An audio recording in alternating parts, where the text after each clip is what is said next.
Hello everyone, D finance में आपका बहुत बहुत स्वागत है। डी फाइनेंस चैनल में हम आपको म्यूचुअल फंड से रिलेटेड प्रोडक्ट के बारे में पूरी जानकारी देंगे। इससे पहले हमने अपने चैनल पर 3 वीडियो पोस्ट किए हैं जो कि उन व्यक्तियों के लिए बहुत फायदेमंद होंगे जो म्यूचुअल फंड के बारे में जानकारी बिल्कुल भी नहीं रखते हैं। जो हमने पहले 3 वीडियोस अपने डी फाइनेंस चैनल के ऊपर पोस्ट किए हैं वो है what is mutual fund, NAV क्या होता है और म्यूचुअल फंड के क्या क्या फायदे हैं। आज के वीडियो भी उन व्यक्तियों के लिए है जो या तो म्यूचुअल फंड को जानना चाहते हैं और उसमें अपनी मेहनत की कमाई को लगाना चाहते हैं और एक अच्छा इंटरेस्ट आने वाले समय में पाना चाहते हैं। हेलो फ्रेंड्स, मेरा नाम है डीके दशहरिया और मैं एक म्यूचुअल फंड डिस्ट्रीब्यूटर हूं। आइए चलते हैं आज के वीडियो की तरफ। I welcome you for an exclusive presentation on a financial literacy program and management। मैं आप सभी का स्वागत करता हूं। ये जो वीडियो है शायद थोड़ा लंबा हो जाएगा क्योंकि मैंने जो स्लाइड्स बनाई हुई है वो 32 स्लाइड्स हैं। अगर हम उसको इलेबोरेट करते हैं, अच्छे से एक्सप्लेन करेंगे तो शायद ये वीडियो लंबा जा सकता है। फिर भी हम कोशिश करेंगे कि ये वीडियो को जल्दी से जल्दी खत्म कर दें। सबसे पहले हम कहीं पे भी अगर अपना पैसा इन्वेस्ट करने जाते हैं या हमारे दिमाग में पैसे को सेविंग करने के बारे में बात उठती है तो वो किस लिए उठती है, उसके पीछे क्या क्या रीजन है। सबसे पहला या तो हमारे रिटायरमेंट को लेकर के हो सकता है या बच्चों की एजुकेशन को लेकर के हो सकता है या शायद हमें भविष्य में अपना एक सुंदर सा घर बनाना हो या बच्चों की शादी के लिए, फ्यूचर में किसी भी अनसर्टेनिटी के लिए हम लोग अपने पैसे को बचाते हैं। हम सभी लोग, आप मैं जो भी हैं, हम सभी लोग इसे बचाते हैं। हमें क्यों बचाना पड़ता है? Why do we need to save our money, our hard earned money? हम क्यों बचा रहे हैं? हम इसलिए बचा रहे हैं क्योंकि आने वाले समय में हमें पता है महंगाई दर बढ़ेगी और हमें आज अगर जितना रुपए लग रहा है उससे कई ज्यादा पैसे की जरूरत आने वाले समय में लगेगी। इसका हम लोग एक एग्जांपल के थ्रू जानते हैं। ये आपके सामने है example, peaceful retirement. Monthly house hold expenses, देखिए 1995 में जहां हमें घर चलाने के लिए 5,000 रुपए लगता था महीने का, वहीं 2020 में हमें 25,000 रुपए लगने लगा महीने का। आप खुद विचार करके देखिए कि आपको हर महीने अपना घर चलाने के लिए कितना अमाउंट लग रहा है। और आने वाले समय में यानी कि 2045 में, मे बी आफ्टर 22 ईयर्स, आपको घर चलाने के लिए 1,25,000 मिनिमम लगेगा ही लगेगा। अब जो लोग मिडिल क्लास फैमिलीज के हैं उन्हें अपना प्लान करना पड़ेगा क्योंकि जो ऑलरेडी रिच हैं उनको इतना दिक्कत नहीं आएगा, बट जो लोग मिडिल क्लास फैमिली के हैं they have to be save money. उन्हें अपना पैसा बचाना पड़ेगा ताकि भविष्य में वो अपना रिटायरमेंट या अपने आने वाली लाइफ को आराम से जी सके। अब ये जो इमेज हमने लिया हुआ है ये गूगल इमेज लिया हुआ है। हमने यहाँ पे इन्फ्लेशन रेट 6.5% एज्यूम किया हुआ है। इन्फ्लेशन यानी कि महंगाई दर, ये एक बिग मॉन्स्टर, एक बहुत बड़ा राक्षस है। एग्जाम्पल के तौर पर हम लेके चलते हैं कि जैसे लकड़ी के लिए दीमक एक बहुत बड़ा राक्षस है, वो एकदम से तो लकड़ी को नहीं खा जाता बट धीरे धीरे वो लकड़ी को खा जाता है। The biggest hurdle in your financial goal achievement as per the RBI estimate. RBI का हम देखें तो लास्ट 30 इयर्स में जो महंगाई दर रही है वो 6.5% रही है। अब यहां पे मैं आपको दिखाता हूं कि कितना इन्फ्लेशन के वजह से, हाइलाइटर लेके चलते हैं हम लोग, एक पेन ले लेते हैं। ये how inflation eating your money, कैसे देखिए 1990 में 1999 में आपके पिताजी रहे होंगे। उस समय जो गोल्ड था, गोल्ड का कीमत 10 ग्राम गोल्ड का कीमत कितना था? 3,200 रुपए। 2003 आते आते 5,600 रुपए और 2020 में 46 और आज आप लोग देख रहे हैं 60,000 चला गया है आज की डेट में लेटेस्ट। Actual inflation 9.3%। ये कब तक का आंकड़ा हमने लिया हुआ है? यहाँ पे हमने जो इन्फ्लेशन पकड़ा हुआ है ये इन्फ्लेशन हमने 7% के हिसाब से पकड़ा हुआ है, 7% पर एनम के हिसाब से, और ये जो डाटा है वो 2020 का है। अब हम लोग यहाँ पे पेट्रोल पर आ जाते हैं। 1990 में पेट्रोल 9 रुपीज 84 पैसा था, 2003 में वो 32 रुपीज 49 पैसा चला गया, 2020 आता है तो वो 80 रुपए चला गया। और आज शायद आप भी अपनी गाड़ी भरा रहे हैं और मैं तो भराता ही भराता हूं, आप भी भरा रहे होंगे, 106 105 हमारे यहाँ पे चल रहा है। और 2020 का आंकड़ा लेके चलते हैं हम लोग तो वहां पे एक्चुअल इन्फ्लेशन चल रहा था 7.2%। डीजल 1990 में 4.08, 2003 में 21 रुपए 21 पैसा, 2020 में 70 रुपए और 2023 आते आते अभी ये 95-96 रुपीज का चल रहा है। और 2020 तक का 7% इन्फ्लेशन का आंकड़ा लेके हम लोग चले तो ये चल रहा है 9.9% के हिसाब से। दूध आपके घर में भी आता है, मेरे घर में भी आता है, सभी के घर में हम लोग, हमारे यहाँ पे हम भी दूध पीते हैं, बच्चे भी दूध पीते हैं। 1990 में ये 6 रुपए चल रहा था, 2003 आते आते ये 13 रुपए हुआ, 2020 में 60 रुपए है और फिलहाल हम तो अभी 2023 में भी 60 रुपए से ही ले रहे हैं। बाकी अगर कहीं पे कुछ चेंज हुआ होगा तो आप लोग सब जानते हैं। एक्चुअल इन्फ्लेशन यहाँ पे आया 8.2% का। अब मान लो अगर आप 1 लाख रुपया 1 लाख रुपए अपने अकाउंट में रख करके छोड़ देते हो तो उसका जो परचेजिंग पावर है 1999 में, अगर वो 1 लाख रुपए था तो उसका जो परचेजिंग पावर 2000 में कितना हो गया 48,400। मतलब अब आप वही 1 लाख रुपए में 48,400 का सामान ले सकते थे 2000 में। अब वही 1 लाख रुपए में आप 2010 में 23,400 का सामान ले पाओगे और 2020 में वही 1 लाख रुपए का आप 11,300 का ले पाओगे और अभी तो पता नहीं 5 से 6,000 का ही ले पाओगे अगर आप एक्चुअल जाकर के देखें।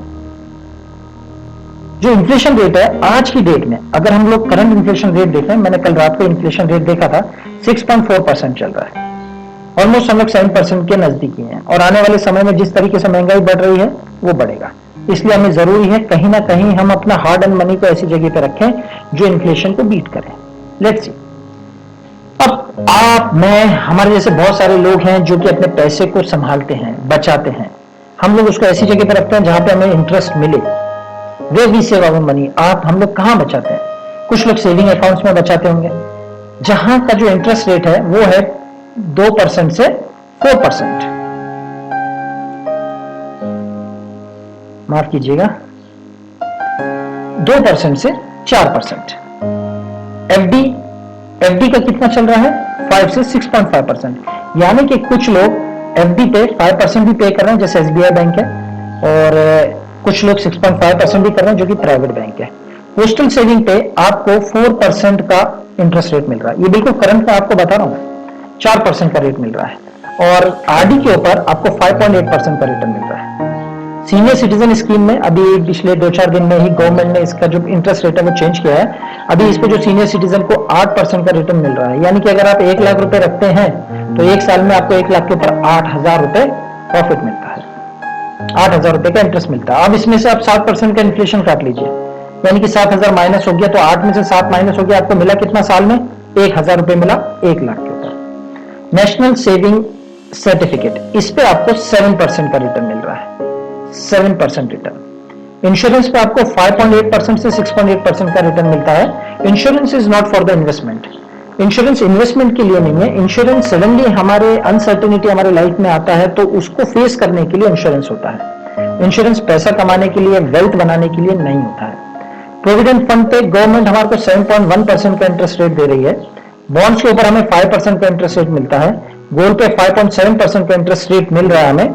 गोल्ड एक ऐसी चीज है जो कि एक बार बढ़ने के बाद स्टैग्नेंट हो जाता है, यानी कि वो रुक जाता है। अभी तो गोल्ड का रेट बहुत तेजी से बढ़ रहा है, 60,000 हो गया है, लेकिन इससे पहले अगर आप पास्ट हिस्ट्री में जाके देखेंगे कि वो 55,000 पे काफी समय तक रुका रहा, 51,000 पे काफी समय तक रुका रहा, 50 पे 48 पे काफी समय तक रुका रहा, है ना। तो गोल्ड एक ऐसी चीज है जो कि हेज के रूप में इस्तेमाल किया जाता है इक्विटी के बनिस्पत अगर देखा जाए तो। रियल एस्टेट मार्केट के ऊपर डिपेंड है भाई। रियल एस्टेट मार्केट के ऊपर क्यों डिपेंड है? अगर वहां से कोई नई सड़क जा रही है, कुछ एयरपोर्ट बन रहा है या बहुत बड़ा शॉपिंग मॉल बन रहा है, कोई कॉलेज बन रहा है, कोई हॉस्पिटल बन रहा है, तो हाथों हाथ एक रात के अंदर उस जमीन का रेट आसमान छूने लगता है। लेकिन अगर वो शहर से काफी दूर है, वहां से कोई हाईवे नहीं जा रहा है, वहां पे कोई कंस्ट्रक्शन नहीं बन रहा है, कोई नया साइट नहीं आ रहा है, कोई हॉस्पिटल नहीं है, कोई एयरपोर्ट नहीं बन रहा है, तो वो एक डेड इन्वेस्टमेंट माना जाएगा। फिर उसके रेट सालों तक नहीं बढ़ेंगे जब तक वहां पे कोई नया न्यूज नहीं आ जाता, तब तक वो रियल एस्टेट में जहां जमीन में आपने पैसा डाल के रखा हुआ है वो अटक जाएगा।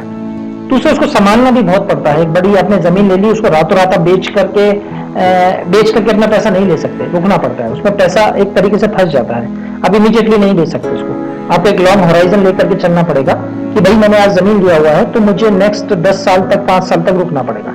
अगर वहां पे कोई न्यूज है तो रातों रात अगले दिन ही दिख जाएगा, कोई प्रॉब्लम नहीं है। बट कोई न्यूज नहीं है तो आपको बहुत टाइम तक रुकना पड़ेगा। भाई लास्ट में म्यूचुअल फंड है। म्यूचुअल फंड में ये जो रिटर्न मैं आपको बता रहा हूँ 12 से 15%, ये वैसे डिसाइडेड नहीं है, बट अगर आप लोग म्यूचुअल फंड किसी भी साइट पर जाकर के देखेंगे कि म्यूचुअल फंड ने जो रिटर्न 15 साल में दिया है वो 15% के हिसाब से इक्विटी म्यूचुअल फंड ने रिटर्न दिया हुआ है। इक्विटी म्यूचुअल फंड का जो रिटर्न मिला हुआ है वो 15 साल में 15% के हिसाब से मिला है। अभी ऐसे बहुत सारे फंड्स हैं जो 20% भी दे रहे हैं, 25 भी दे रहे हैं, 30 भी दे रहे हैं 3 साल के अंदर। लेकिन लॉन्ग टर्म में वही चीज अगर आपका आ जाता है 25 पे, 20 पे, 15 पे, तो भी वो बहुत बड़ा अमाउंट क्रिएट कर देता है, क्योंकि वो कंपाउंडेड एनुअल ग्रोथ रेट में गिना जाता है। मैं फिर कहना चाहूंगा ये डिसाइडेड नहीं है, मार्केट वोलेटिलिटी के ऊपर ये डिपेंड करता है। क्योंकि तुम जानते हैं कि अभी एक्चुअल में म्यूचुअल फंड होता क्या है। ये हमने जो भी अभी जानकारी ली है वो बेसिक जानकारी था, हमें अपने अनदर फाइनेंशियल प्रोडक्ट्स के बारे में मैंने आपको बताया। अब हम लोग प्रॉपर म्यूचुअल फंड्स के ऊपर चलते हैं कि म्यूचुअल फंड होता क्या है। अभी जैसे इसमें भी मैं बता रहा हूँ म्यूचुअल फंड होता क्या है, और मैंने मेरे एक पहले वीडियो में भी डाला हुआ है, जो मेरा पहला वीडियो था वो यही था, व्हाट इज म्यूचुअल फंड, उस पर भी मैंने डाला हुआ है, उस पर भी आप देख सकते हैं। Mutual fund is an investment. Mutual fund एक इन्वेस्टमेंट है, just like a fixed deposit and post office term deposit. जैसे हम लोग बैंक के अंदर फिक्स्ड डिपॉजिट करते हैं, पोस्ट ऑफिस में हम लोग टर्म डिपॉजिट करते हैं, वैसे let us assume you are an investor who does not have experience in managing money and taking investment decisions, but you are looking for a better returns. You need professional help to manage your money and receive good returns. So all you need to do is invest in a mutual fund. अभी mutual fund में क्या है, अगर आप खुद decision नहीं ले सकते हैं कि मुझे कहाँ पे एक अच्छा रिटर्न मिल सकता है, तो हम लोग एक एक्सपर्ट की हेल्प ले सकते हैं। बहुत ही कम एक्सपांस रेशियो मतलब क्या बोलते हैं हम लोग उसको, एक बहुत ही कम पैसे दे करके एक एक्सपर्ट की हम लोग मदद ले सकते हैं। तो वो कैसे ले सकते हैं हम लोग, थ्रू म्यूचुअल फंड। अब जैसे कि मैंने आपको पहले बताया कि what are mutual funds. A mutual fund is a professionally managed investment fund that pool money from many investor to purchase securities. अब म्यूचुअल फंड क्या है, हमारे आपके जैसे बहुत सारे लोग थोड़ा थोड़ा पैसा मिलाकर के जब फंड मैनेजर को पैसा देते हैं, और वो फंड मैनेजर उन पैसों को स्टॉक्स में लगाता है। तो वो फंड मैनेजर का काम ही है, जैसे डॉक्टर का काम इलाज करना है, वकील का काम केस लड़ना है, एक इंजीनियर का काम बिल्डिंग बनाना है, वैसे ही वो जो फंड मैनेजर है उसका काम है कंपनी की ग्रोथ को चेक करना, कंपनी का पी चेक करना, आरओसी चेक करना, कंपनी के फंडामेंटल टेक्निकल ये सब चेक करना। अभी आप मैं हम लोग दिन भर तो कंपनीज को चेक नहीं कर सकते, तो हम कैसे ट्रैक करेंगे कि कौन सा फंड बढ़ने वाला है, कौन सा डाउन होने वाला है, कौन सा स्टॉक अच्छा जाने वाला है, कौन सा स्टॉक अच्छा नहीं जाने वाला है। हाँ, अगर आप ये सब करते हो और स्टॉक के अंदर आप बिल्कुल ही मास्टर हो तो कोई प्रॉब्लम नहीं है। अगर आप स्टॉक के अंदर बिल्कुल ही मास्टर हो तब तो कोई प्रॉब्लम नहीं है, आप फिर अपने स्टॉक मार्केट में जाकर के पैसा कमा सकते हो। बट आप अगर कोई और जॉब कर रहे हो और आप साइड बाय साइड एक पैसिव इनकम भी चाहते हो, तो आप म्यूचुअल फंड के अंदर इन्वेस्ट कर सकते हो, एक फंड मैनेजर को हायर कर सकते हो। अब उसमें क्या है, हम जैसे सारे लोग मिलकर के पैसा लगाते हैं और वो प्रोफेशनल जो मैनेजर है वो उस पैसे को स्टॉक मार्केट के अंदर डालता है और वहां से आपको रिटर्न क्रिएट करके आपको देता है। तो ये जो म्यूचुअल फंड है ये सबसे पहले जैसे यूनाइटेड स्टेट्स के बाद कनाडा, कनाडा के बाद इंडिया। तो हम जानते हैं कि म्यूचुअल फंड एक्चुअल में आया कहाँ से। सबसे पहले इस धरती पे जो म्यूचुअल फंड आया उसको हम investment company with variable Capitals के नाम से जानते थे, SICAD, और ये था यूरोप के अंदर। उसके बाद यूनाइटेड किंगडम्स में आया जहां पे ये ओपन एंडेड इन्वेस्टमेंट कंपनी के नाम से इसको जाना जाने लगा। तो ये जो म्यूचुअल फंड्स है वो ग्लोबल यानी कि इस धरती पर जब स्टार्ट हुआ तो 1772 में स्टार्ट हुआ। अब 1772 में जब ये स्टार्ट हुआ तो ये डच रिपब्लिक के पास स्टार्ट हुआ। डच रिपब्लिक में ये 1772 से 1773 एम्स्टरडम बिजनेसमैन जो थे अब्राहम, और उसको एड्रियन भी बोलते थे, तो इनने सबसे पहले ये स्टार्ट किया 1772 में। और उनने जो क्या बोलते हैं जो फर्म तैयार किया था उसका नाम था वैन कैटरिच। उस ट्रस्ट का नाम था वैन कैटरिच, जिसके थ्रू ने ये म्यूचुअल फंड स्टार्ट किया। उसके बाद ये यूएसए में चालू हुआ 1890 के तहत। उसके बाद ये कनाडा में आया 1932 में, और इंडिया में ये 1963 में आया। और जब इंडिया में आया तो इंडिया में यूटीआई ने इसको सबसे पहले शुरुआत की, यूनिट ट्रस्ट ऑफ इंडिया। उस समय एसआईपी नहीं चलता था, उस समय बस इन्वेस्टमेंट होता था, वो क्लोज इन्वेस्टमेंट था। म्यूचुअल फंड दो टाइप के होते हैं, open ended and close ended. तो जब ये 1963 में इंडिया में इंट्रोड्यूस हुआ तो ये क्लोज एंडेड फंड थे, एफडी की तरह। आप अपना पैसा लगाइए, आपका पैसा स्टॉक मार्केट्स में जाएगा। स्टॉक मार्केट्स के अंदर फंड मैनेजर अच्छे स्टॉक्स में आपको पैसा लगा करके आपको उतने साल के बाद आपको रिटर्न प्रोवाइड करेंगे, जो भी इनका पीरियड था उस समय के बाद आपको प्रोवाइड करेंगे। एसआईपी सबसे पहले इंडिया के अंदर एसआईपी फ्रैंकलिन टेम्पल्टन लेके आए थे, और मे बी वो 91 या 92 में आई थिंक लेके आए थे सबसे पहले जो एसआईपी इंट्रोड्यूस हुआ। एक सेकंड में, एसआईपी कब हुआ? यस, एसआईपी 1993 में हुआ, फ्रैंकलिन टेम्पल्टन म्यूचुअल फंड के द्वारा, राइट। अच्छा, अभी बहुत से लोग डरते हैं कि यार हमारा पैसा म्यूचुअल फंड में चला गया तो क्या प्रॉब्लम होगा, उसको देखेगा कौन, हमारा मेहनत का पैसा है, गुम हो गया, कंपनी डूब गई, कैसे क्या होगा? माफ कीजिएगा। जिस तरीके से बैंक्स के ऊपर कंट्रोल करने के लिए रिजर्व बैंक ऑफ इंडिया है, उसी तरीके से इंश्योरेंस के ऊपर कंट्रोल करने के लिए IRDAI है। IRDAI, insurance regulatory development authority of India. और उसी तरीके से म्यूचुअल फंड्स को और स्टॉक मार्केट को कंपेयर करने के लिए security exchange board of India है। यानी कि आप जो अपना इंपॉर्टेंट पैसा इनके अंदर लगा रहे हो वो सेफ है, उसको कोई कंट्रोल करने के लिए है, देखने के लिए है। अगर कुछ फ्रॉड होगा तो वो कंपनी का गला पकड़ लेंगे कि भाई तूने इन्वेस्टर का पैसा से क्यों डुबोया, राइट। अब यहाँ पे हम देखते हैं कि how does a mutual fund works, mutual fund कैसे वर्क करता है। ये एक नॉर्मल मैंने चार्ट बनाया हुआ है, हम लोग इसको आने वाले समय में एक स्पेशली वीडियो बना करके प्रॉपरली सीखेंगे कि म्यूचुअल फंड एक्चुअल में कैसे काम करता है। तो अभी यहाँ पे हम लोग देखते हैं एक इन्वेस्टर्स है, जैसे कि आप और मैं, हम इन्वेस्टर्स हैं। तो ये जो हमारा पैसा है, ये हम इन्वेस्टर्स हैं, हमारा पैसा AMC में जाता है, एसेट मैनेजमेंट कंपनी। 500, कोई 500 रुपए करता है, कोई 1000 करता है, कोई 15,000 करता है, कोई 20,000, कोई 25, कोई 30,000, सबका अपना अपना प्राइस है। या कोई लमसम में 2, 4, 5, 10, 15 लाख डालता है, तो वो जो पैसा है वो पैसा आता है AMC के पास, एसेट मैनेजमेंट कंपनी। अभी ये जो पैसा है ये AMC से कस्टोडियंस के पास आता है, और इन दोनों के ऊपर नजर रखने के लिए ट्रस्ट होता है। ये ट्रस्ट क्या करता है, किसी को भी गलत काम करने से रोकता है। आपका पैसा कोई पर्सनल यूज तो नहीं कर रहा है, उसका भी काम, ट्रस्ट का काम है कि वो देखता है कि भाई आप इन्वेस्टर का पैसा गलत तो यूज नहीं कर रहे। तब ये AMC के अंदर क्या होता है, फंड मैनेजर होता है। अब ये जो फंड मैनेजर है, ये फंड मैनेजर मार्केट में से अच्छे अच्छे स्टॉक्स चुनता है, जिसका फंडामेंटल टेक्निकल पूरा एनालिसिस करके, और फिर वो कस्टोडियन को बताता है कि इस फंड के अंदर, इस स्टॉक्स के अंदर हमने इतना पैसा लगाना है। तो वहां से कस्टोडियन आपका पैसा वहां पे इन्वेस्ट करता है। एक बार में पूरा पैसा इन्वेस्ट नहीं होता है, समझो सबसे मिलकर के अगर 100 रुपए AMC के पास गया है, कस्टोडियन के पास किया है, तो फंड मैनेजर अगर 10 रुपए लगाना चाहते तो वो 10 ही रुपए लगाएगा, और बचा हुआ पैसा रखेगा। जब मार्केट नीचे गिरेगा तो वो और पैसा लगाएगा, जिससे इन्वेस्टर्स को ज्यादा फायदा होगा। अच्छा, अब ये फंड मैनेजर जब कंपनीज के अंदर ये इन्वेस्ट करता है, तो कंपनी में इन्वेस्ट करने के बाद आपके पैसे को वो यूनिट्स में तब्दील कर देता है। अब जैसे कि नया फंड आता है, तो नया जो फंड है वो 10 रुपए पे लॉन्च होता है, यानी कि 10 रुपए पे आपको 1 यूनिट मिलेगी। तो अब आपने जो 10 रुपए लगाया उसका वो 1 यूनिट में कन्वर्ट करके आपको दे देता है। अब जो मार्केट का वोलेटिलिटी का फायदा उठा करके यही फंड्स जब अप एंड डाउन जाएंगे, तो जो आपको प्रॉफिट जनरेट होगा, तो वो जो रिटर्न जनरेट होगा, वो रिटर्न कहां चला जाएगा, वो रिटर्न जनरेट होकर के वापस इन्वेस्टर के पास आएगा।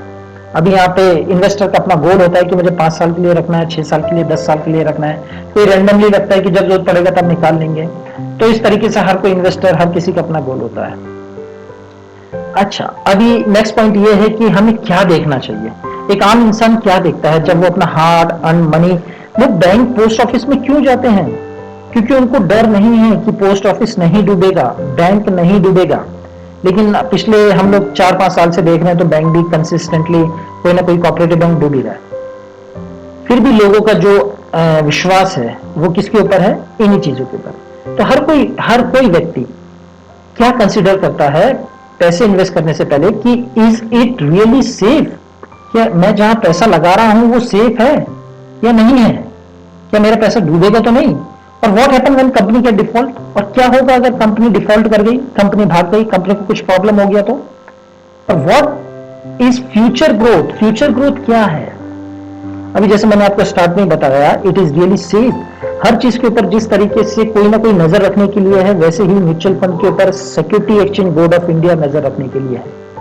उसका काम यही है कि इन्वेस्टर का पैसा कहीं गलत यूज तो नहीं हो रहा, इन्वेस्टर का पैसा AMC कस्टोडियन गलत तरीके से इस्तेमाल तो नहीं कर रहे हैं, उनका पैसा खा तो नहीं रहे हैं। दूसरा, what happen when company get defaults, अगर कंपनी डिफॉल्ट कर गई तो क्या होगा।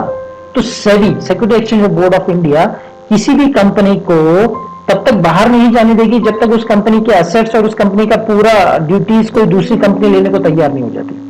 मानो ए कंपनी है, ए कंपनी बोल रही है कि मैं बैंकरप्ट हो गया हूं और मेरे पास कुछ भी नहीं है, तो वो ए कंपनी के ऊपर की जितनी भी लायबिलिटीज हैं, जो भी है, वो जब तक उसको फ्री नहीं करेगा, जब तक कोई दूसरी, समझो बी कंपनी आ गई, वो बी कंपनी बोलती है कि भाई ए कंपनी की सारी रिस्पॉन्सिबिलिटी मैं लेती हूं, तब जाकर के सेबी ए कंपनी को रिलीफ देगी और बी कंपनी के ऊपर सारा का सारा वर्कलोड डाल देगी। यानी कि आपका जो भी यूनिट्स है, जो कुछ भी है, वो भी बी कंपनी हैंडल करेगी, आपका पैसा वो सेफ रखेगी, सेबी आपका पैसा सेफ रखेगा।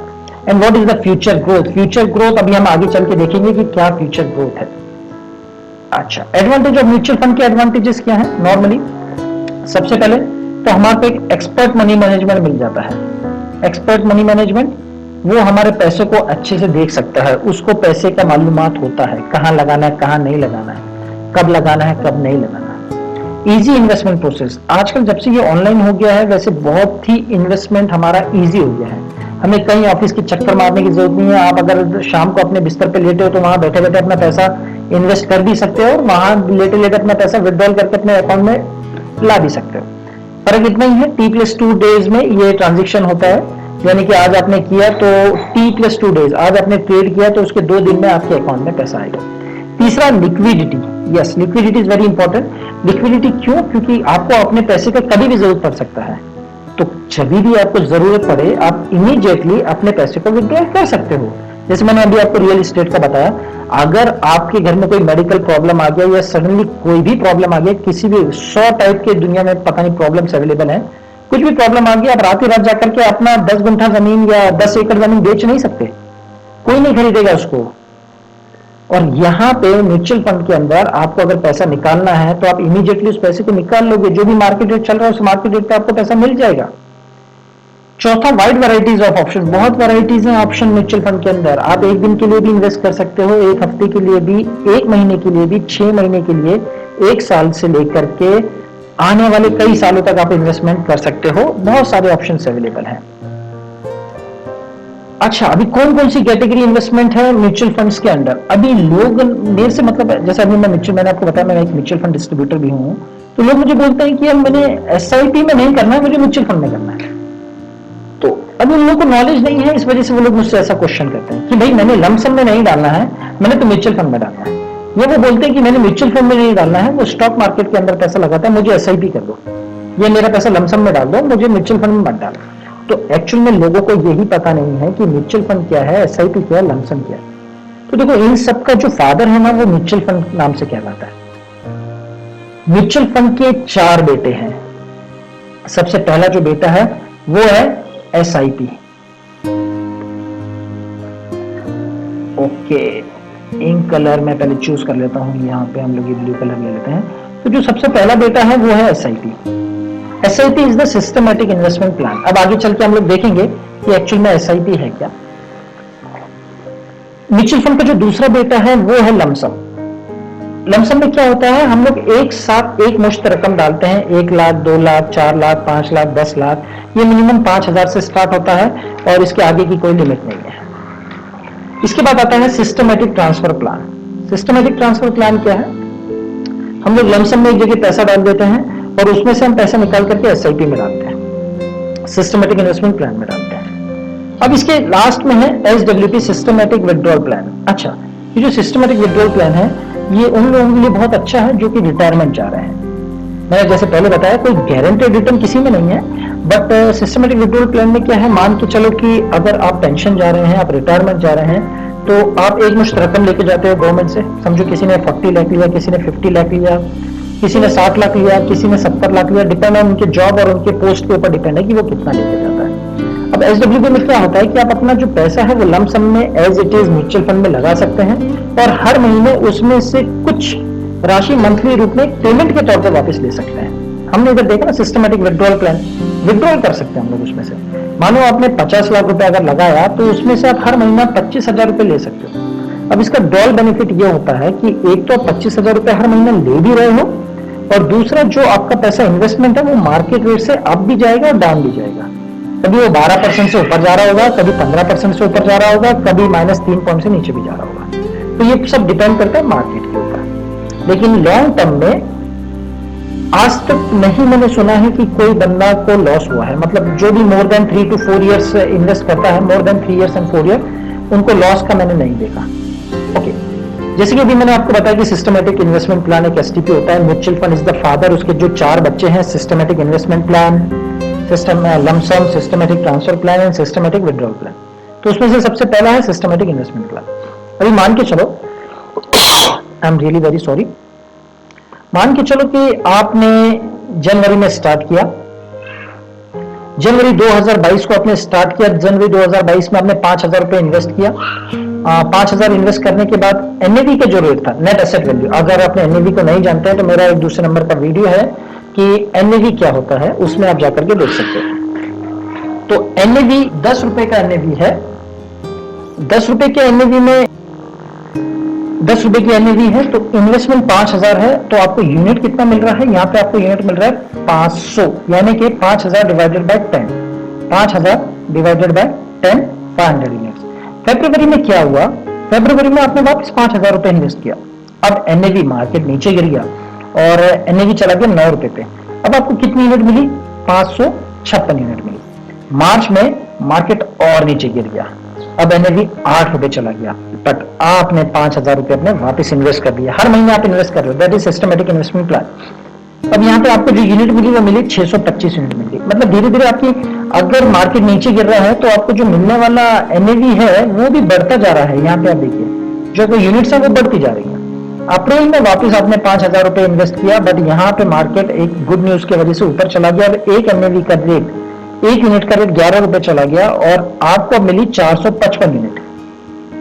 मई 2022 में आपने फिर 5,000 रुपए इन्वेस्ट किया और मार्केट फिर ऊपर गया, एक यूनिट का रेट हो गया 12 रुपए, आपको मिला 417 रुपए। इसी तरीके से जून में एनएवी 10 रुपए पे आ गया, जुलाई में वापस मार्केट गिरा 8 रुपए पे आ गया, अगस्त में वापस मार्केट गिरा 7 रुपए पे एनएवी आ गया, सितंबर में फिर मार्केट गिरा 6 रुपए पे आ गया, अक्टूबर में मार्केट फिर थोड़ा बहुत चढ़ा 9 रुपए पे आ गया, नवंबर में मार्केट चढ़ करके 12 रुपए पे आ गया और दिसंबर में मार्केट, एक सेकेंड, हाँ, और दिसंबर में मार्केट और चढ़कर 13 रुपए पे आ गया। तो जो आपको यूनिट मिली वो मिली टोटल 6,583 यूनिट्स मिली। आपने पैसा कितना जमा किया, आपका प्रिंसिपल अमाउंट कितना आया, एक साल में अगर 5,000 की एसआईपी करते हैं तो 60,000 रुपए आपका जमा हुआ और मार्केट रेट यानी कि 13 को अगर हम लोग, अगर ये 13 रुपए को हम लोग मल्टीप्लाई करेंगे इसके साथ, ये 6583 के साथ, तो आपको कितना मिला, आपको मिला यहाँ पे 85,579। आपने जमा कितना किया, 60,000, यानी आपको जो प्रॉफिट हुआ है वो प्रॉफिट हुआ है 25,579 रुपीज का।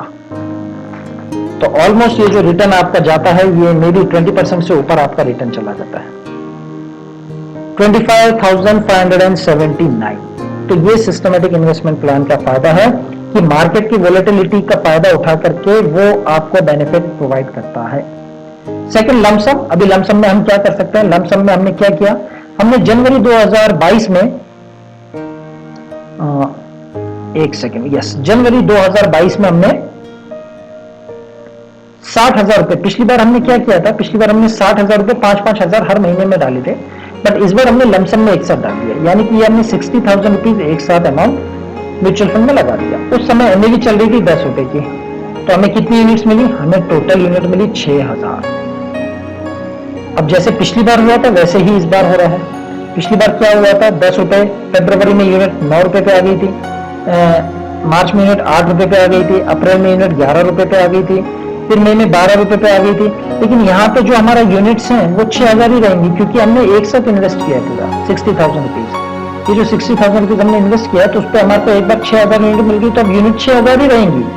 लेकिन जब हम दिसंबर में जाके निकालेंगे उस समय कितना हो गया, ये देखिए, उस समय 13 रुपए पे चल रहा था। जब 13 रुपए पे चल रहा था तो अब यहाँ पे हम 13 मल्टीप्लाई बाय 6,000 करेंगे, तो 13 मल्टीप्लाई बाय 6,000 किया तो हमें कितना मिला, 78,000 रुपीज मिला। यानी कि हमें कितने का प्रॉफिट हो गया, हमें यहाँ पे प्रॉफिट हो गया है 18,000 का प्रॉफिट हो गया, 18,000 का प्रॉफिट। आई होप आपको समझ में आ रहा होगा। नेक्स्ट हम चलते हैं सिस्टमैटिक ट्रांसफर प्लान। अब सिस्टमैटिक ट्रांसफर प्लान में क्या होता है, सिस्टमैटिक ट्रांसफर प्लान में एसआईपी, ये जो एसआईपी है यानी कि हर मंथ आपका पैसा कट भी रहा है और लमसम। अब आप क्या करोगे इसके अंदर, लमसम में आपने समझो 60,000 रुपए डाल दिए, और वही 60,000 में से हर महीने 5-5 हजार रुपए निकल करके आपका एक एसटीपी चालू हो जाएगा एक फंड के अंदर। अब आपने जो लमसम डाला है उस पर भी मार्केट वोलेटिलिटी के हिसाब से आपका प्रॉफिट लॉस हो रहा है, और जो एसआईपी चल रही है इस पे भी मार्केट वोलेटिलिटी के हिसाब से आपको प्रॉफिट और लॉस हो रहा है। तो यह है systematic transfer plan. Right now आज की डेट में सेबी ने इसको बंद करके रखा हुआ है। एसटीपी चल रहा है, लेकिन किस में चल रहा है? ये इंटर एएमसी में चल रहा है। इंट्रा एएमसी के अंदर, इंटर एएमसी में नहीं चल रहा है, इंटर एएमसी में चल रहा है। यानी कि मानो आप आदित्य बिरला सन लाइफ के अंदर अगर आपने किसी फंड में डाला है तो आप एसटीपी चालू कर सकते हो किसी आदित्य बिरला के अंदर ही। आप मेरा एसेट के अंदर उसको चालू नहीं कर सकते। मतलब एक ही एएमसी से दूसरे, एक ही एएमसी के अलग अलग फंड के अंदर आप एसटीपी चालू कर सकते हो, एक एएमसी से दूसरी एएमसी के आप अंदर नहीं कर सकते।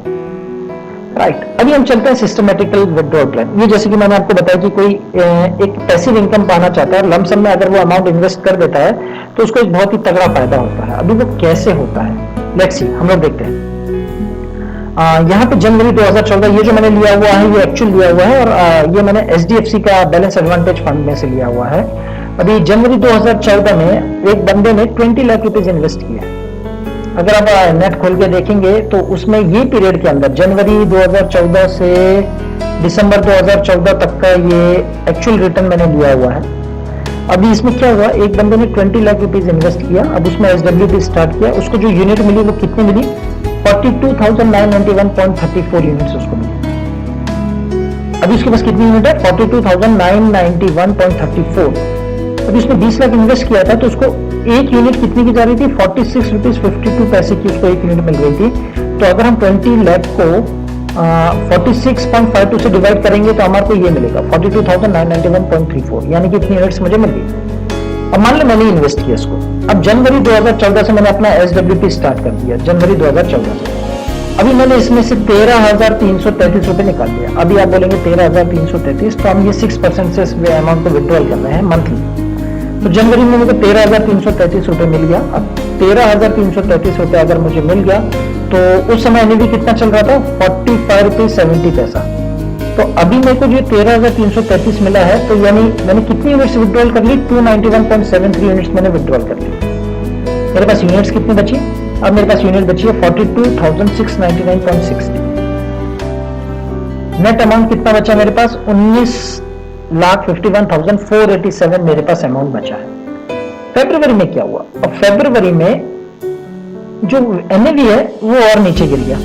यहां से आप देखिए, जब मैंने एनएवी जनवरी में इन्वेस्ट किया था तब एक एनएवी का रेट चल रहा था 46, मार्केट नीचे गिरा। 10 जनवरी को 45.70 का हो गया एनएवी, और फिर फरवरी में मार्केट और नीचे गिर गया, 44 का एनएवी हो गया।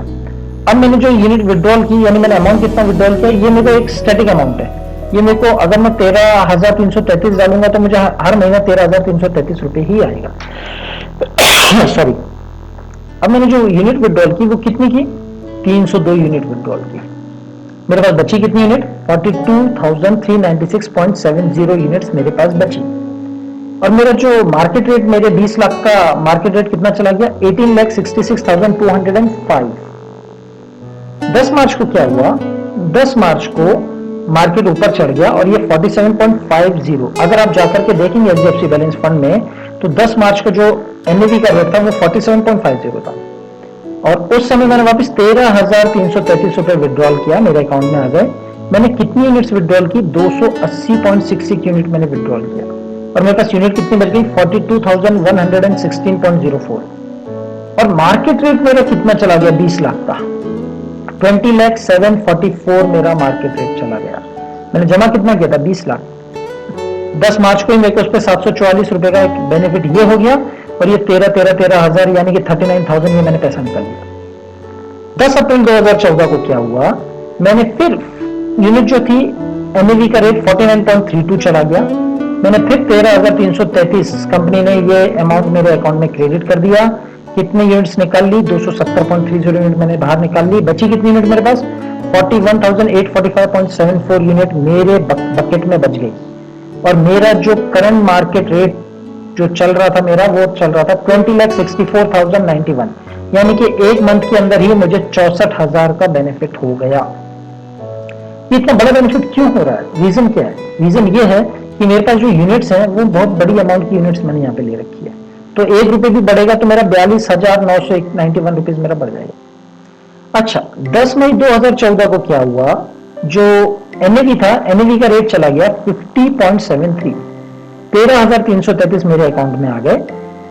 कितनी यूनिट्स विड्रॉल कर ली मैंने? 262.81 यूनिट विड्रॉल कर लिए, और मेरे बकेट में कितनी यूनिट बची? 41,582.92, और जो मेरा करंट मार्केट प्राइस चल रहा था 20 लाख की वैल्यू मेरी चली गई थी 21,09,526। इसके अलावा 13, 13, 26, 39, 39, 52, 52, 65, 65,000 मैंने ये निकाल लिया, और यहाँ पे मुझे 1,09,000 का फायदा चल रहा। इसी तरीके से जब दिसंबर 2014 को मैंने वापस 13,333 रुपए विड्रॉल किया, तो उस समय एक एनएवी का रेट चल रहा था 64.46, 206 यूनिट मैंने निकाली, मेरे पास बकेट में 40,033.78 यूनिट बच गई, और मेरा 20 लाख का वैल्यू चला गया 25,80,762 रुपए। एक साल का मैं बता रहा हूं, एक साल में मैंने जमा किया था 20 लाख रुपए जमा किया था, विड्रॉल मैंने 1,59,996 कर लिया, मान के चलो 1,60,000 मैंने विड्रॉल कर लिया एक साल में, और मेरा 20 लाख का वैल्यू चला गया 25,80,762। यानी ओवरऑल मुझे प्रॉफिट कितना हो गया? ओवरऑल मुझे एक साल में प्रॉफिट हो गया 7,40,758 का। ये जो मैं आपको ये डायग्राफ दिखा रहा हूं, ये एक्चुअल है एचडीएफसी बैलेंस एडवांटेज फंड का। अगर आप जाकर के इन डेट पेन के एनएवी चेक करेंगे तो आपको दिखाई देगा कि वो एक्चुअल है। तो सिस्टमैटिक विड्रॉल प्लान का ये सबसे बड़ा फायदा है। लेट्स सी, आई होप आपको समझ में आया होगा। नेक्स्ट, अब हम लोग कंपैरिजन कर लेते हैं। होता क्या है ना, बहुत लोग पेंशन आते हैं या लमसम में पैसा डालते हैं, तो वो कहां डालते हैं? वो एफडी में डालते हैं, वो एमआईएस के अंदर डालते हैं, एफडी में डालेंगे, एमआईएस के अंदर डालेंगे, या इसके अलावा फिर पीपीएफ में डालेंगे, या इसके अलावा एनएससी में डालेंगे, या इसके अलावा लमसम में म्यूचुअल फंड में लमसम के अंदर डालेंगे, या फिर सिस्टमेटिक विड्रॉल प्लान में कुछ लोग डालेंगे जिनको उसके बारे में होता क्या है, जब तक हमें साइकिल चलाना नहीं आता ना, तो साइकिल हमारे लिए महाभारत है कि मैं गिर गया तो, चोट लग गई तो, ये प्रॉब्लम हो गया तो हम डरेंगे साइकिल से। लेकिन जब हमें साइकिल चलाना आ जाती है ना, तो हम लोग आराम से साइकिल चलाते हैं, राइट लेफ्ट देख के चलाते हैं, बात करते हुए चलाते हैं, हाथ छोड़ के चलाते हैं, हम उसके मास्टर हो जाते हैं। इसी तरीके से जब तक हमें म्यूचुअल फंड के बारे में पूरी जानकारी नहीं है, तब तक हम म्यूचुअल फंड से डरेंगे। लेकिन जब हमें म्यूचुअल फंड के बारे में एक अच्छी जानकारी मिल जाएगी, हम उससे वाकिफ हो जाएंगे, तो हम बेखौफ होकर के म्यूचुअल फंड के अंदर पैसा लगाएंगे और एक अच्छा इंटरेस्ट कमाएंगे। आइए, मैंने ये कंपैरिजन का एक चार्ट बना के रखा हुआ है। इन्वेस्टमेंट अमाउंट हमने सभी में 9 लाख रुपए इन्वेस्ट किया हुआ। अब ये 9 लाख रुपए ही क्यों इन्वेस्ट किया हुआ, इसके पीछे रीजन क्या है कि एमआईएस जो है, इसके अंदर हम लोग ज्वाइंट अकाउंट में 9 लाख से ज्यादा इन्वेस्ट नहीं कर सकते।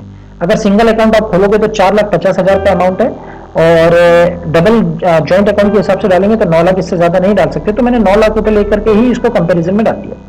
अच्छा, टाइम पीरियड सभी के अलग अलग है। टाइम पीरियड हम देखते हैं, एफडी का टाइम पीरियड हम 5 साल लेते हैं, जिसमें हमारा इनकम टैक्स बेनिफिट भी मिलता है हमारे को। एमआईएस 5 साल का होता है, पीपीएफ 15 साल का होता है, इसको हम चेंज नहीं कर सकते। एनएससी भी 5 साल का होता है, लमसम भी हमने मान के चला कि 5 साल के लिए डाला, और एसडब्ल्यूपी हमने 15 साल के लिया है, पीपीएफ के अगेंस्ट में हम इसको कंपेयर कर रहे हैं। ठीक है। Rate of interest, rate of interest FD में चल रहा है 5% के हिसाब से, एमआईएस में 6.6%, पीपीएफ में 7.1% चल रहा है, एनएससी में 6.8 चल रहा है। लमसम में हम लोग इनको मिनिमम 12% इंटरेस्ट रेट पकड़ के चलते हैं, 5 साल 10 साल इसके हिसाब से।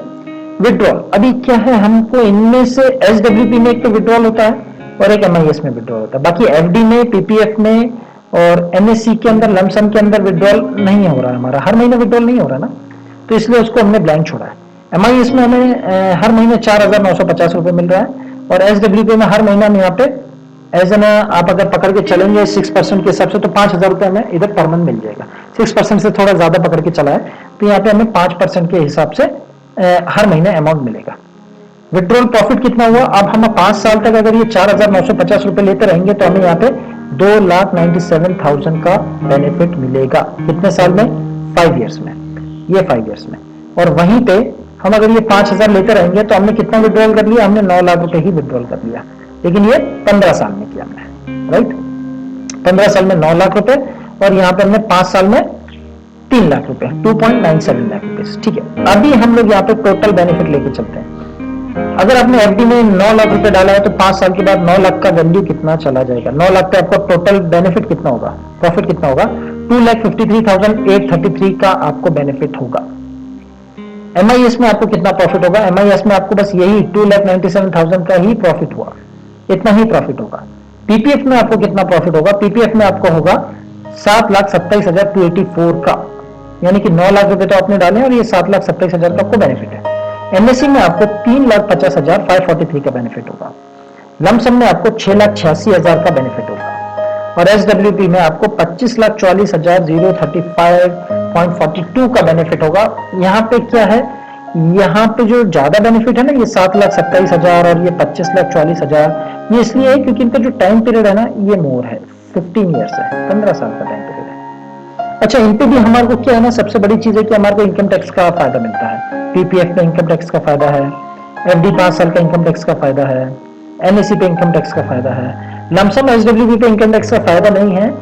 म्यूचुअल फंड में ELSS स्कीम होती है, एक इक्विटी लिंक सेविंग स्कीम, जिसमें हमें इनकम टैक्स का फायदा मिलता है अंडर सेक्शन 80C। और आजकल शायद गवर्नमेंट ने ये जो नया अभी बजट पेश किया था, तो उसमें मेरी ख्याल से सेविंग ही पूरी खत्म कर रहे हैं। तो अभी कैसे बेनिफिट मिलेगा, मे बी क्वेश्चन मार्क है इसके ऊपर। लेट्स सी आने वाले समय में क्या होता है।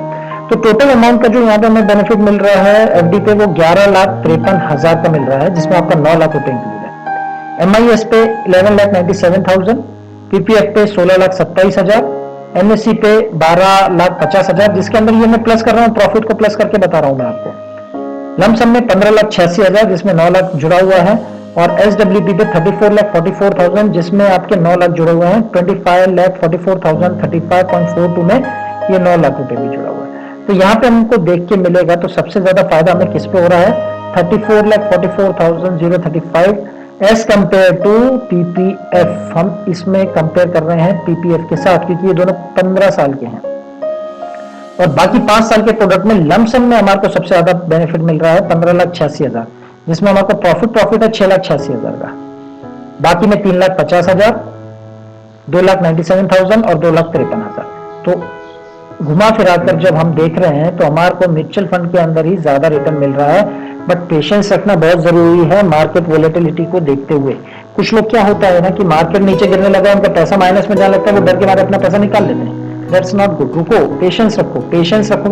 अगर आपने समझो एक आम खाया, एक आम की गुठली पेड़ में लगा दी, तो अगले दिन ही पूरा आम नहीं, मतलब पेड़ बड़ा होकर के आपको आम नहीं देने लगेगा।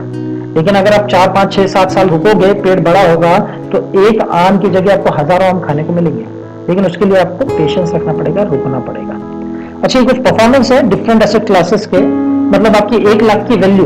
अब हमने इसमें क्या किया हुआ है, जो हमने डेटा लिया हुआ है वो मार्च 1981 से 2020 तक का डेटा है।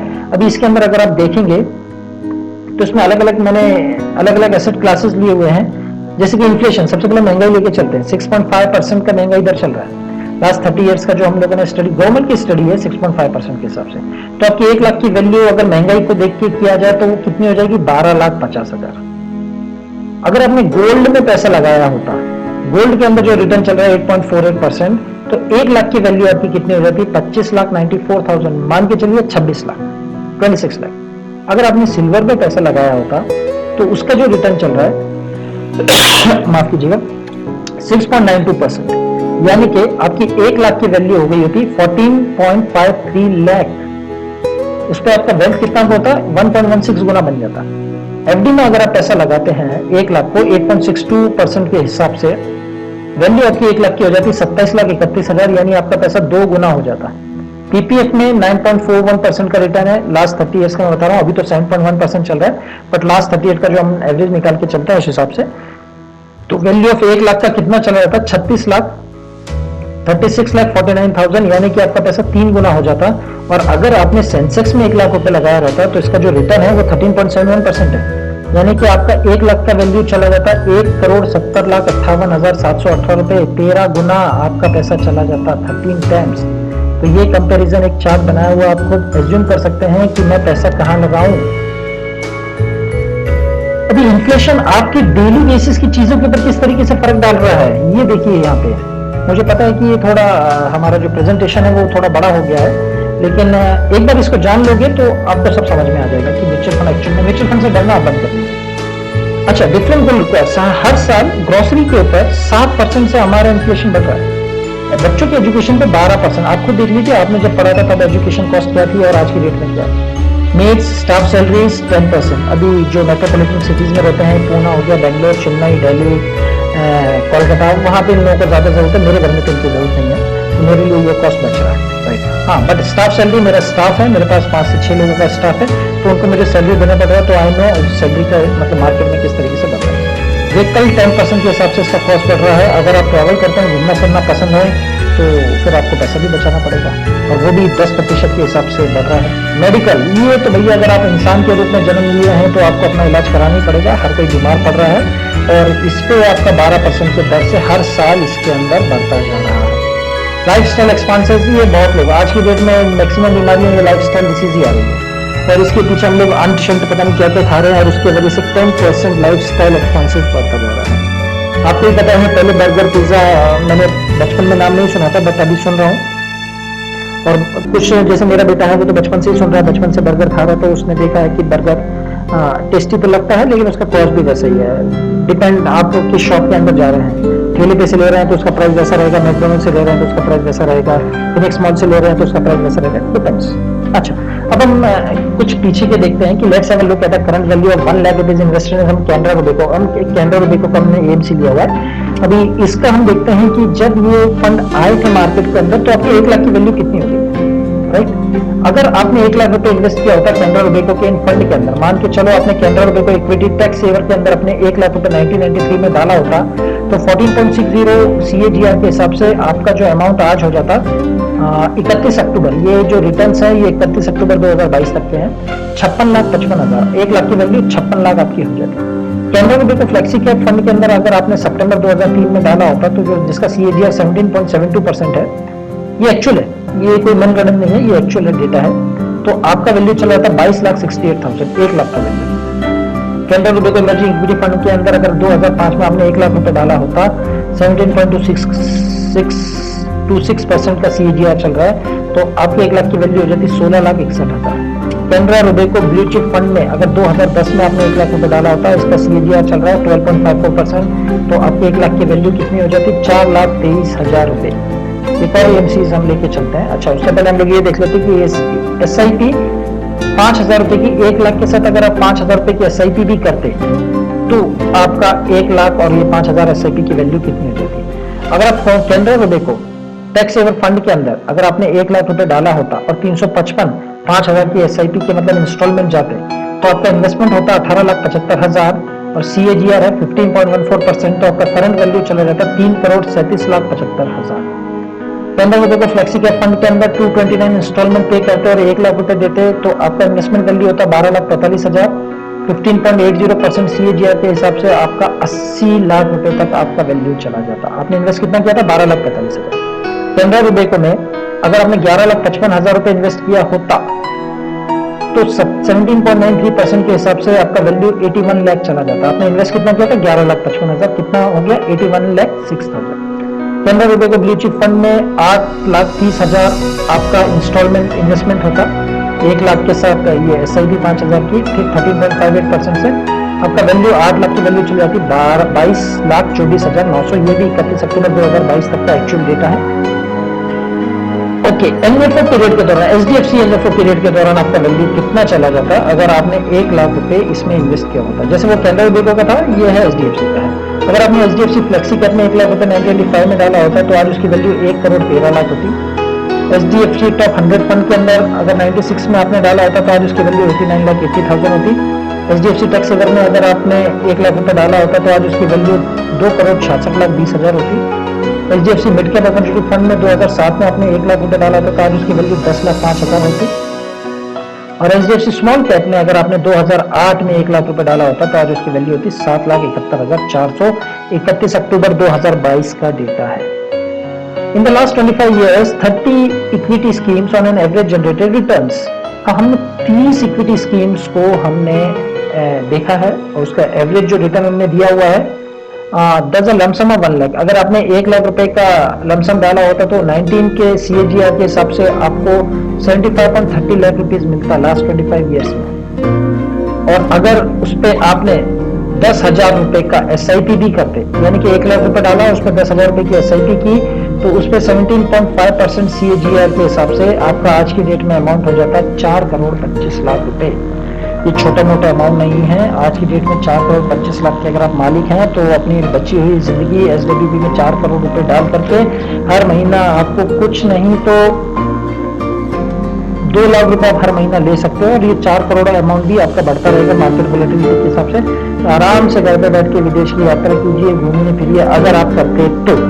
ये बात चल रही है करते तो, right. Aggressive hybrid funds for monthly expenses अगर आपका 25,000 रुपया है, ये मैं रिटायरमेंट प्रोसेस के हिसाब से बता रहा हूँ। जैसे देखिए बंदा आराम से बैठ करके रेस्ट कर रहा है, ये रेस्ट कभी कर सकता है जब उसने अपना सही इन्वेस्टमेंट किया हुआ है। नहीं तो अभी कहीं गैती बेलचा चला रहा होता है या कहीं पे कहीं वर्कआउट कर रहा होता है या कहीं पे इंश्योरेंस और मेरी तरह म्यूचुअल फंड बेच रहा होता है। अगर उसका मंथली एक्सपेंसेस 25,000 रुपए है तो उसको 50 लाख रुपए कम से कम इन्वेस्ट करना पड़ेगा। अगर वो 50 लाख रुपए इन्वेस्ट करता है तो SWB के हिसाब से उसको हर महीना 25,000 रुपए मिलना शुरू हो जाएगा long term value at the end of 20 year. 20 साल के बाद ये 25,000 रुपए तो उसको मिलेगा ही मिलेगा, साथ में उसका 50 लाख का वैल्यू 1.5 करोड़ रुपए चला जाएगा। और इसके अंदर जो रिटर्न पकड़ा हुआ है बहुत ही कम पकड़ा हुआ है, 10%, ओनली 10% के हिसाब से। मोस्ट ऑफ द बंदे क्या करते हैं, वो स्मार्टली अपने पैसे को इन्वेस्ट नहीं करते हैं और इन्वेस्ट नहीं करने की वजह से उनको आफ्टर रिटायरमेंट भी काम करना पड़ता है। Aggressive hybrid fund for school fees, बच्चों की fees, yearly fees 1,20,000 plus other. अभी हो क्या गया, अभी जैसे मेरे भाई का बच्चा है, मेरे भाई के बच्चे की मैडम बार बार उसको हर रोज कोई प्रिंट लेके आओ, उसको कॉपी पे चिपका करो। अरे बुक्स भी अवेलेबल है, बुक पे कराओ, लेकिन नहीं, आप इसका प्रिंट निकाल के लाओ उस पर। ये अनवांटेड एक्सपेंसेस है, मतलब कोई जरूरत नहीं है इसका, अनएक्सपेक्टेड है। तो ईयरली फीस आपको मान के चलो कि अगर 1,20,000 है, उसके बाद ऐसी टीचर्स अगर अवेलेबल है तो वो भी खर्चा करवाएंगी। तो इन्वेस्टमेंट रिलेटेड हमें कितना चाहिए, हमें 20 लाख रुपए चाहिए अपने बच्चे के पूरे एजुकेशन के लिए। और value at the end of 15 years 32 lakh rupees higher education. अगर आप इसी चीज को SIP में चालू करते हैं और लॉन्ग टर्म के लिए करते हैं, 15 साल के लिए करते हैं, तो शायद आप अपने आने वाले समय में, लेकिन आपको एक अच्छा SIP चालू करेंगे तो आप एक अच्छा रिटर्न पाएंगे। छोटा मोटा SIP अगर चालू करते हैं तो फिर आपको मतलब बच्चे की हायर एजुकेशन के लिए भी अमाउंट नहीं हो पाएगा उतना पूरा। You have to be started with a smart SIP। तो यहाँ पे 32 लाख एज्यूम रिटर्न इधर हमने कितना पकड़ा हुआ है, 10% पकड़ा हुआ है, राइट। आगे चलते हैं हम लोग। रेगुलर इनकम रेडी रिकॉग्नाइज, ये हमने एक लेके रखा हुआ है, ये भी हमने 10% के हिसाब से ही पकड़ा है कि अगर आपको मंथली रिक्वायरमेंट है 10,000 रुपए की, बस हमारा खत्म ही होने वाला है, 10% के हिसाब से ही हमने पकड़ा हुआ है। अगर आपको 10,000 रुपए की इन्वेस्टमेंट है तो आपको कम से कम 20 लाख रुपए इन्वेस्ट करना पड़ेंगे। और 20 लाख रुपए आप इन्वेस्ट करोगे और 10 साल तक इन्वेस्ट करोगे तो 20 लाख का वैल्यू 31 लाख चला जाएगा। 15 साल में उसका वैल्यू 43 लाख, 20 साल में 62 लाख और 25 साल में 93 लाख। एजम्पशन है, गारंटी नहीं है, प्लस माइनस भी हो सकता है।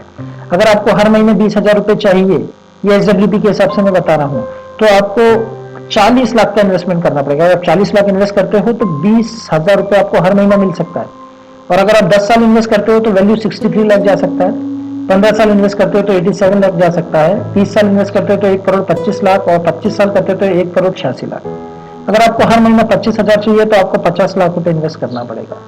और सो ऑन उसी तरीके से 30,000 चाहिए, 40,000, 50,000 चाहिए तो उसका वैल्यू भी आगे दिया हुआ है, उस हिसाब से वो बढ़ता रहेगा, राइट। हम इसके लिए एक अच्छा सा, ये मेरा फोन नंबर है, आप इसमें मुझे कॉल करके भी अपना, अगर आप अकाउंट ओपन करना चाहते हैं तो हम आपका अकाउंट, सब पेपरलेस है, मिलने की कोई ज़रूरत नहीं है, फ़ोन पे बात हो सकता है, सब कुछ होगा, वो बिल्कुल ट्रांसपेरेंट है, सब कुछ ऑनलाइन है। आपके अकाउंट से ही पैसा कट के म्यूचुअल फंड में जाएगा, जब भी विड्रॉल करेंगे वहां से कट के आपके अकाउंट में आएगा। तो guys, think before you invest, सोचें म्यूचुअल फंड क्या है। मैंने आपको अभी अच्छे से ब्रीफ जानकारी दी हुई है, और 2 लोगों से बात कीजिए, उसके बाद जाकर के अपना डिसीजन लीजिए और अपना हार्ड अर्न मनी इन्वेस्ट कीजिए। लेकिन ऐसी जगह इन्वेस्ट कीजिए जो फ्रूटफुल हो, अनफ्रूटफुल जगह पे इन्वेस्ट मत कीजिए, क्योंकि आपका हार्ड अर्न मनी है, आपको आगे चल के फिर मेहनत करना पड़ेगा और मेहनत करने के बाद फिर उतना नहीं कमा पाएंगे तो ऐसा लगेगा कि मैंने जिंदगी भर जो काम किया वो क्या किया। सो थिंक बिफोर, हो सके तो सब्सक्राइब कीजिए, नहीं पसंद आया तो मत कीजिए, शायद अगला वीडियो आपको पसंद आ जाए। आप सभी का बहुत बहुत धन्यवाद। Thank you.